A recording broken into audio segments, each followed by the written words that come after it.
Hi everyone, so I'll try to explain you how to replace the driveshaft support bearing on your Isuzu. You're gonna start by removing the driveshaft, which involves removing the four 14mm bolts holding the driveshaft to the rear axle flange. And if it's stuck in there, just give it a couple of taps with a hammer and it will knock itself loose. For safety, you have to have your handbrake engaged and the wheels blocked to prevent the car from rolling over. After you're done with that, you're gonna remove the two 17mm bolts that are holding the carrier bearing, I'll show you right here, and to the cross member under your vehicle. And from here, it all depends on whether you have a slip yoke or a fixed yoke. A slip yoke will look exactly like this. In this case, all you gotta do is slide the drive shaft from the rear of the transmission, and it will end up looking something like this.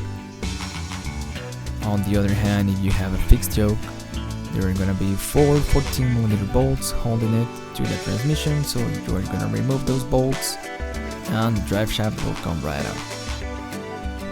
When you have your drive shaft out, you're gonna make a couple of marks right here to keep the U-joints in phase and the drive shaft balanced to prevent vibrations after installing the drive shaft under your vehicle. Then you're gonna remove the four 5 16-inch bolts that are holding the center U-joint, and by that you're gonna split the two drive shafts apart. As you can see right here, you're gonna have a yoke held in by a knot, and you're gonna remove the knot with a 15-16-inch socket. And if you have a vise, it makes it a lot easier, but if not, you could use a braking bar stock in the front U-joint to prevent the drive shaft from rotating and spinning. After that, you're gonna pull the yoke and you'll see that the carrier bearing is pretty much ready to be removed. I used a center punch and a hammer to knock it out from there.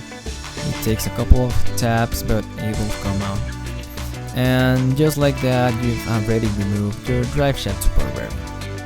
Now I don't have the replacement yet, but as soon as I have it, I will upload the second part of this video.